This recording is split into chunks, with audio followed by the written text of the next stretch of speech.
لا الہ الا اللہ وحدہ لا شریک لہ لہ الملک و لہ الحمد یحیی و یمیت بیدیہ الخیر وہو علی کل شیء قدیر۔ اما بعد، اعوذ باللہ من الشیطان الرجیم، بسم اللہ الرحمن الرحیم۔ اللہ کے نام سے شروع جو نہایت مہربان بہت رحم کرنے والا ہے۔ اے لوگو جو ایمان لائے ہو، ایسی باتوں کے بارے میں سوال نہ کرو کہ اگر وہ تم پر ظاہر کر دی جائیں تو تمہیں بری لگیں، اور اگر تم ان کے متعلق سوال کرو گے جبکہ قرآن نازل کیا جا رہا ہو تو وہ تم پر ظاہر کر دی جائیں گی۔ اللہ نے تمہاری اس حرکت کو معاف کر دیا ہے، اور اللہ بہت بخشنے والا بہت حوصلے والا ہے۔ ان کے بارے میں تم سے پہلے بھی ایک قوم نے سوال کیا تھا، پھر ان باتوں کی وجہ سے وہ کافر ہو گئے۔ اللہ نے نہیں بنایا کسی کو بحیرہ اور نہ صاحبہ اور نہ وسیلہ اور نہ حام، اور لیکن یہ کافر اللہ پر جھوٹ باندھتے ہیں اور ان میں سے اکثر عقل نہیں رکھتے۔ اور جب ان سے کہا جاتا ہے کہ تم آؤ اس چیز کی طرف جو اللہ نے نازل کی ہے اور آؤ رسول کی طرف، تو وہ کہتے ہیں ہمیں وہ کافی ہے جس پر ہم نے اپنے باپ دادا کو پایا۔ کیا اگرچہ ان کے باپ دادا کچھ نہ جانتے ہوں اور نہ وہ ہدایت یافتہ ہی ہوں تو بھی وہ انہی کی پیروی کریں گے؟ اے لوگو جو ایمان لائے ہو، تم پر اپنی جانوں کی فکر لازم ہے۔ جو شخص گمراہ ہو وہ تمہیں نقصان نہیں پہنچا سکتا جبکہ تم خود ہدایت پر ہو۔ تم سب کو اللہ ہی کی طرف لوٹ کر جانا ہے، پھر وہ تمہیں بتا دے گا کہ تم کیا کرتے رہے ہو۔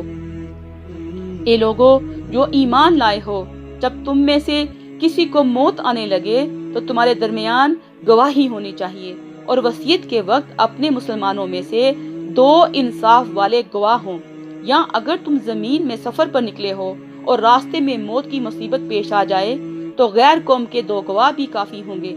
پھر اگر تمہیں کوئی شبہ ہو تو ان دونوں گواہوں کو نماز کے بعد مسجد میں روک لو، تو وہ اللہ کی قسم کھا کر کہیں کہ ہم اس گواہی کے بدلے کوئی قیمت نہیں لے رہے، اور کوئی ہمارا رشتہ دار بھی ہو تو ہم اس کی رعایت کرنے والے نہیں، اور ہم اللہ کی گواہی نہیں چھپاتے۔ اگر ہم ایسا کریں تو ہم گنہگاروں میں شمار ہوں گے۔ پھر اگر پتہ چل جائے کہ بے شک ان دونوں نے گناہ کا ارتکاب کیا ہے، پھر ان دونوں کی جگہ 2 قریبی رشتہ دار بطور گواہ ان لوگوں میں سے کھڑے ہوں جو میت کے ترکے کے حقدار ہیں،